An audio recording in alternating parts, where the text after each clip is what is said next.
When you no longer can trust the connection between you and people you don't know, when you no longer believe the news, when you no longer believe in the law, when you no longer believe in law enforcement, when you no longer believe in justice, when you no longer believe in any of these things that have been actively destroyed by the left, when you no longer believe that what you're seeing on the news is even approximating the truth, when everybody knows that this is fiction, when all of these things are so obvious to everybody, then you no longer are willing to trust people beyond your immediate circle. And all of the benefits of a Western civilization that are predicated on trust rapidly begin to dissolve. Now, this is the world that the left has in store for us. It's not just a world where the trust of information is no longer there. It's a world that they are aggressively and they are passionately and rapidly enforcing a sense of tribalism upon. In other words, in addition to this acceleration that I can no longer trust the information from people I don't know and therefore I can no longer trust them, we're also being rapidly told that your entire ability to trust someone is predicated on the single most tribal aspect of human civilization, and that is, do they look like me? We're going to have to understand that this thing that we've taken for granted for so long has been so badly compromised now that we no longer trust it, and it's going to get worse. And rather than return to a tribalist, brutal,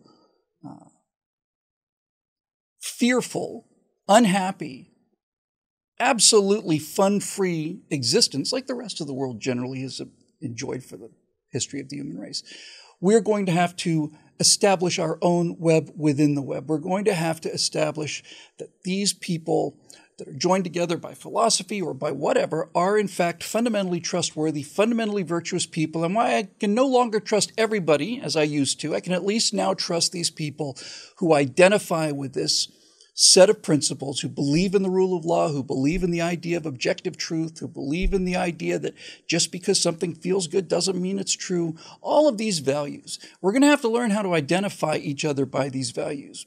And that means we're going to have to find a way for us to be able to demonstrate to people that we don't know that we're trustworthy and that we're not part of this ongoing closing down of trust, this ongoing darkening of the light of information, this ongoing suppression of truth, and this ongoing disgraceful and disgusting celebration of something that every single person knows to not be true. It should give us comfort to realize that people like Bernie Sanders, who talk about things like, oh, we should take all of this unused housing and just simply give it to the poor. And all the young people go, oh. Bernie Sanders owns 3 houses. Why is he not renting the other 2 out to homeless people? Renting. Why is he not giving them to other homeless people?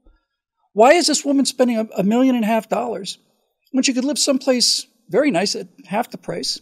She's not in South Central LA. She's in Topanga Canyon, safely away from all the problems she claims to be so concerned around, and surrounded by white people, by the way, who, as you know, are nothing but racist murderers. That's the choice she made with the money she got for her product.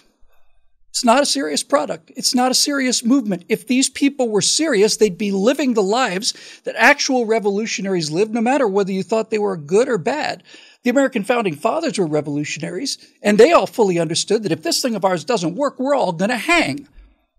Do any of these people feel, honestly, like they face those kind of consequences? Of course not. Does Al Gore think if another 10, 15 years go by, and the earth is still here, habitable, that people are going to come to his house and string him up? No. It's diet woke. The people that are selling it are selling diet woke. It's all posturing. But here's the good news. This is their full court press. We know that the best conservative minds go into things like business and the best liberal minds go into politics. And my entire point is, folks, this is their A-team. This is their A-team. And this is it. This is what they're putting on the table.